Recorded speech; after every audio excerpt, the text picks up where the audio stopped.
Good morning everyone, welcome to knowledge account. আমি কুন্তল মাহিন্দার তোমাদের সাথে 4 অগস্ট 2024 এর ডেইলি কারেন্ট অ্যাফেয়ার্স নিয়ে ডিসকাস করব উইথ স্ট্র্যাটেজিকে। আজকে যেহেতু রবিবার, সকালবেলা শুধু 6টার সময় তোমাদের ডেইলি কারেন্ট অ্যাফেয়ার্সের ক্লাস, বাদ বাকি সবকটা ক্লাস অফ থাকছে। আর আগামীকাল তোমাদের যেরকম ক্লাস হয় সবকটাই ক্লাস হবে। সকাল 6টায় কারেন্ট অ্যাফেয়ার্স, 7টার সময় তোমাদের কালকে উইকলি সেটা দেওয়া হবে কেস স্টাডিতে, 8:45-এ ডেইলি ম্যাথ পোস্টার আগামীকাল হবে, 9:30টার সময় WBPKP English live class case স্টাডিতে, 10:30টার সময় তোমাদের এখানে হবে জিকে ঝালাই, আর এখানে 7টার সময় তোমাদের হবে জিকে অভিযান। তো সমস্ত ক্লাসের লিঙ্ক তোমাদের টেলিগ্রামে আপডেট থাকবে। যারা যারা নতুন রয়েছে টেলিগ্রামে যুক্ত হয়ে যাও, ইউটিউবের সমস্ত ক্লাস ওখান থেকে অ্যাটেন্ড করার জন্য। আর জুলাইয়ের কারেন্ট অ্যাফেয়ার্স তোমরা আমাদের অ্যাপের ইবুক সেকশনে পেয়ে যাবে, ওখান থেকে গিয়ে ডাউনলোড করে নাও। অন্যান্য মাসের কারেন্ট অ্যাফেয়ার্স বা ইয়ারলি কারেন্ট অ্যাফেয়ার্স বা আদার্স জিকের পিডিএফ ওখানে রয়েছে, ওখান থেকে তোমরা কালেক্ট করে নেবে। চলো, ফার্স্ট কোশ্চেন আজকে, সম্প্রতি কোন টাইগার রিজার্ভে বিদ্যুৎ উৎপাদনের জন্য একটি বায়ু টারবাইন স্থাপন করা হয়েছে? তো এটা করা হয়েছে পেরিয়ার টাইগার রিজার্ভ। দেখো, এই কোশ্চেনের থেকেও আমাদের যেহেতু পেরিয়ার টাইগার রিজার্ভটা নিউজে রয়েছে, আমাদের এটা জেনে নিতে হবে। পেরিয়ার টাইগার রিজার্ভ সম্প্রতি একটা উইন্ড টারবাইন স্থাপন করা হয়েছে, যেটাতে বনের মধ্যে রিয়েল টাইম ক্যামেরা আর ওয়াইফাই সংযোগের জন্য শক্তি উৎপন্ন হয়। আর পেরিয়ার টাইগার রিজার্ভটা পূর্ব বিভাগে 17টা বন ব্লক রয়েছে, যেখানে বর্তমানে মোবাইল নেটওয়ার্ক সংযোগ অনুপলব্ধ। এটা কেরালাতে রয়েছে। Periyar national park Periyar tiger reserve নামেও পরিচিত বেসিক্যালি। দক্ষিণ ভারতের কেরালার পাহাড়ি পশ্চিম ঘাটে রয়েছে এটা। এই বন্যপ্রাণী অভয়ারণ্যে বাঘ এবং উল্লেখযোগ্য হাতির জনসংখ্যার পাশাপাশি বিরল সিংহ লেজযুক্ত ম্যাকাক, সাম্বার হরিণ, চিতাবাঘ, ভারতীয় বাইসন রয়েছে। পার্কের উত্তরে পেরিয়ার হ্রদ নৌকায় চড়ার জন্য জনপ্রিয়। নেক্সট, রুয়ান্ডা প্রজাতন্ত্রে ভারতের পরবর্তী হাই কমিশনার হিসেবে কাকে নিযুক্ত করা হয়েছে? রুয়ান্ডা প্রজাতন্ত্রে ভারতের পরবর্তী হাই কমিশনার হিসেবে নিযুক্ত করা হয়েছে মৃদু পবন দাসকে। ভারত সরকার মৃদু পবন দাসকে রুয়ান্ডা প্রজাতন্ত্রে ভারতের পরবর্তী হাই কমিশনার হিসেবে নিযুক্ত করেছে। বর্তমানে পররাষ্ট্র মন্ত্রণালয়ের যুগ্ম সচিব ইনি। রুয়ান্ডার রাজধানী কিগালি, মুদ্রা রুয়ান্ডান ফ্রাঙ্ক, প্রধানমন্ত্রী এডওয়ার্ড এনগিরেন্টে।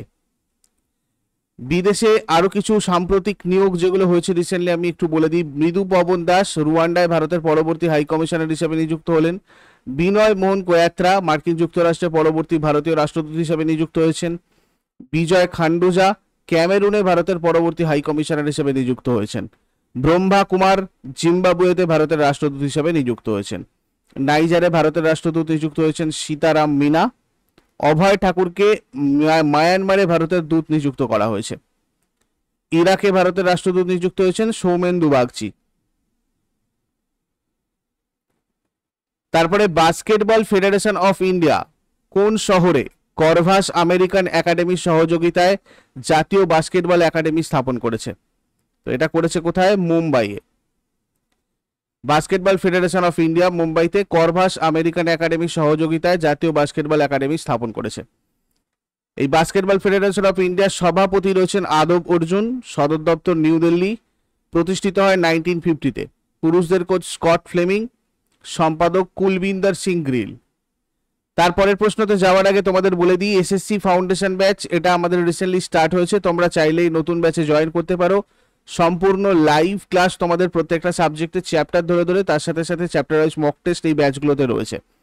তো প্রাপ্তি ব্যাচের তোমাদের যেটা কোড ইউজ করবে তোমরা ডিসকাউন্টের জন্য SSC 24, আর বুলেটের জন্য RRB 24, এই কুপন কোডটা ইউজ করলে তোমাদের এক্সট্রা আরো 200 ছাড় রয়েছে লিমিটেড টাইমের জন্য। আর SSC রেলওয়ে কম্বো ব্যাচ তোমাদের নিলে সেক্ষেত্রে এই প্রাইসটা যেটা আগেই ছিল লঞ্চ অফার প্রাইস এটাই রয়েছে। তোমরা চাইলে এখানে যোগাযোগ করে জয়েন করে যেতে পারো।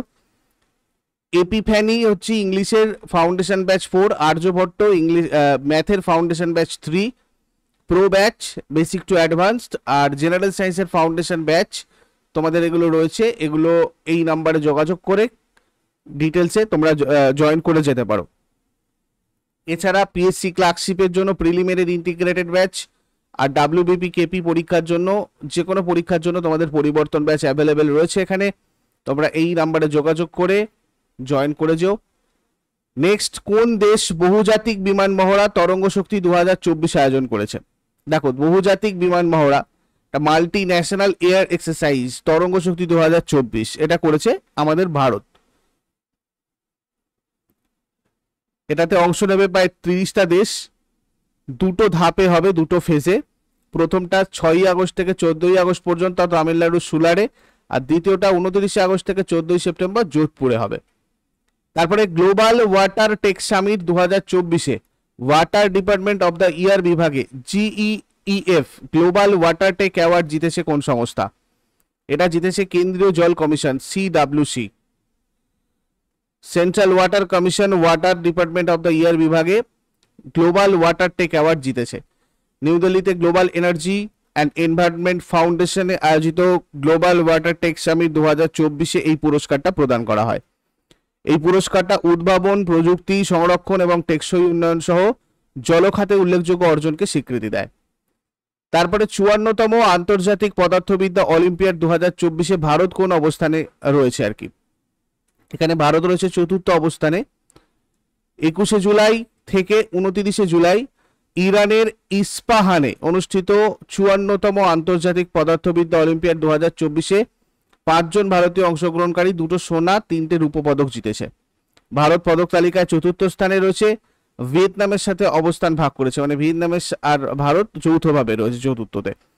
ছত্তিশগড়ের রিদম কেদিয়া, মধ্যপ্রদেশের বেদ লাহোতি সোনা জিতেছেন। মহারাষ্ট্রের অর্ক রাজ সহায়, উত্তরপ্রদেশের ভব্য তিওয়ারি এবং রাজস্থানের জয়বীর সিং রূপোর পদক পেয়েছেন। প্রতিযোগিতায় 43টা দেশের 193 জন শিক্ষার্থী অন্তর্ভুক্ত ছিল। ভারত পদক তালিকায় 4র্থ স্থানে রয়েছে আর ভিয়েতনামের সাথে শেয়ার করেছে পজিশন। চীন প্রথম, দ্বিতীয় এবং তৃতীয় স্থানে যথাক্রমে রাশিয়া আর রোমানিয়া রয়েছে। তারপরে রোহান বোপান্না কোন টুর্নামেন্টে ভারতের প্রতিনিধিত্ব করার পর ভারতীয় টেনিস থেকে অবসর নেওয়ার কথা ঘোষণা করেছে সম্প্রতি? Paris Olympic. ভারতের কিংবদন্তি টেনিস খেলোয়াড় রোহান বোপান্না সম্প্রতি টেনিস থেকে অবসরের ঘোষণা করলেন। প্যারিস 2024 অলিম্পিক থেকে ছিটকে যাওয়ার পরে তিনি এই ঘোষণা করেছেন।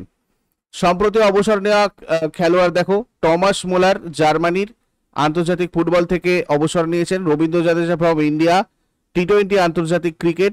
রোহিত শর্মা ভারত টি20 আন্তর্জাতিক ক্রিকেট। বিরাট কোহলি ভারত টি20 আন্তর্জাতিক ক্রিকেট। ট্রেন্ট বোল্ট নিউজিল্যান্ড আন্তর্জাতিক ক্রিকেট। ডেভিড উইজ নামিবিয়া আন্তর্জাতিক ক্রিকেট। কেদার যাদব ভারত আন্তর্জাতিক ক্রিকেট। কে সম্প্রতি প্রাক্তন সেনাদের জন্য ই স্বাস্থ্য টেলি কনসালটেন্সি সুবিধা চালু করেছে? ই স্বাস্থ্য টেলি কনসালটেন্সি সুবিধা চালু করেছে ভারতীয় সেনাবাহিনী। ই হেলথ টেলি পরামর্শ ECHS সুবিধাভোগীদের তাদের বাড়ি থেকে চিকিৎসার জন্য অনলাইন টেলি পরামর্শ পেতে সক্ষম করবে। ই স্বাস্থ্য উদ্যোগটা ভারত সরকারের ডিজিটাল ইন্ডিয়া ভিশনের সাথে সঙ্গতিপূর্ণ, মানে যুক্ত। আর ইন্ডিয়ান আর্মির কমান্ডার ইন চিফ বর্তমানে রয়েছেন সভাপতি আমাদের অবশ্যই দ্রৌপদী মুর্মু, আমাদের রাষ্ট্রপতি। Chief of defence staff general Anil Chauhan, সেনাপ্রধান জেনারেল উপেন্দ্র দ্বিবেদী, সেনাবাহিনী vice chief lieutenant general NS Raja সুব্রমণি। Army day 15 জানুয়ারি আমরা পালন করি। তারপরে কোন কেন্দ্রীয় মন্ত্রী জাতীয় শিক্ষানবিশ ও প্রশিক্ষণ প্রকল্প 2.0 পোর্টাল চালু করেছে? এটা চালু করেছে ধর্মেন্দ্র প্রধান। কেন্দ্রীয় শিক্ষামন্ত্রী বর্তমানে ধর্মেন্দ্র প্রধান national apprenticeship training scheme 2.0 portal চালু করেছেন এবং শিক্ষানবিশদের জন্য 100 কোটি টাকা উপবৃত্তি ঘোষণা করেছেন।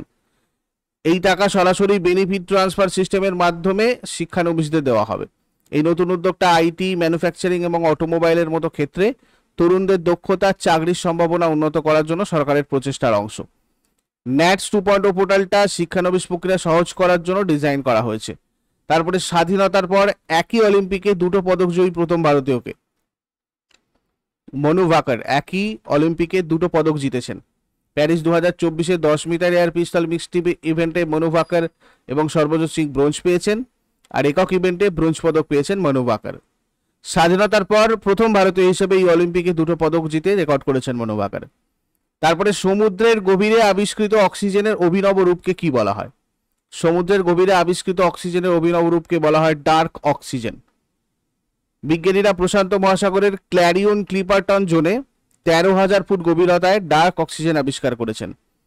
প্রশান্ত মহাসাগরের প্রায় 13,000 ফুট গভীরেই গাঢ় অন্ধকার স্থানে অক্সিজেন উৎসের খোঁজ পেয়েছেন স্কটিশ অ্যাসোসিয়েশন ফর মেরিন সায়েন্সেসের বিজ্ঞানী অ্যান্ড্রু সুইটম্যান। বিভিন্ন খনিজ পদার্থের সংমিশ্রণে পলিমেটালিক নুডলস তৈরি হয় সমুদ্রতলে। পলিমেটালিক নুডলসে কোবাল্ট, নিকেল, তামা, লিথিয়াম আর ম্যাঙ্গানিজের মতো ধাতু রয়েছে, যেগুলো ব্যাটারিতে ব্যবহৃত হয়। আর এই প্রাকৃতিক জিও ব্যাটারি বা ভূ ব্যাটারি সমুদ্রের অন্ধকারে অক্সিজেন উৎপাদনের কারণ। নেচার জিওসায়েন্স প্রকাশিত এই গবেষণায় সালোক সংশ্লেষণ ছাড়াই পলিমেটালিক নুডলস থেকে নির্গত অক্সিজেন প্রকাশ করা হয়েছে। এরপর আগের দিনের হোমওয়ার্ক সবাই দেখে নাও। মিনা হচ্ছে তোমার রাজস্থান আর মধ্যপ্রদেশ অঞ্চলে পাওয়া যায়। মিনা উপজাতি। নায়াগ্রা জলপ্রপাত উত্তর আমেরিকার কানাডা আর মার্কিন যুক্তরাষ্ট্রের সীমান্তে রয়েছে। আর আজকে তোমাদের জন্য হোমওয়ার্ক থাকবে, ভিক্টোরিয়া জলপ্রপাত কোথায় অবস্থিত, অস্ট্রেলিয়ার রাজধানী কোনটা। শেষকালে কমেন্টে এগুলো জানাও চট করে। আগের দিনের গুলো কুইক রিভাইজ করে নেবো, যারা যারা লাইভে রয়েছে অ্যান্সার করার চেষ্টা করো। 3 অগস্ট 2024 কি ছিল? আসাম রাইফেলসের নতুন ডিরেক্টর জেনারেল পদে কে নিযুক্ত হলেন? আসাম রাইফেলসের নতুন ডিরেক্টর জেনারেল পদে নিযুক্ত হয়েছেন বিকাশ লাখেরা। গুগলের চিফ এক্সিকিউটিভ অফিসার সুন্দর পিচাইকে ডক্টর অফ সায়েন্স পুরস্কার প্রদান করেছে কোন আইআইটি? আইআইটি খড়গপুর। বিশ্বের দ্বিতীয় বৃহত্তম অ্যালুমিনিয়াম উৎপাদনকারী দেশ কোনটা? ভারত। কোন রাজ্যের গুহায় স্কিস্টুরা সোনারেঙ্গেনসিস নামে একটা নতুন প্রজাতির লোচ আবিষ্কার হয়েছে, যেটা এক ধরনের মাছ? মেঘালয়। মাসুদ পেজেশকিয়ান কোন দেশের রাষ্ট্রপতি হিসাবে শপথ নেন? ইরান। কোন আর্থিক নিয়ন্ত্রক সম্প্রতি সেবা চ্যাটবোট চালু করেছে? সেবি। ভারতের কোন শহরে কৃষি অর্থনীতিবিদদের 32তম আন্তর্জাতিক সম্মেলন অনুষ্ঠিত হবে? নিউ দিল্লি। নগেন্দ্রনাথ সিনহার অবসর গ্রহণের পর কে ইস্পাত মন্ত্রণালয়ের অতিরিক্ত সচিব হিসাবে নিযুক্ত হন? চন্দ্রলাল দাস। কোন উদ্দেশ্যে এশিয়ান ডেভেলপমেন্ট ব্যাংক জুলাই 2024 সালে ভারতকে $200 মিলিয়ন ঋণ প্রদান করল? কঠিন বর্জ্য ব্যবস্থাপনা এবং স্যানিটেশন উন্নত করার জন্য। বিশ্ব ফুসফুসের ক্যান্সার দিবস কবে পালিত হয়? বিশ্ব ফুসফুস ক্যান্সার দিবস পালন করা হয় 1 অগস্ট।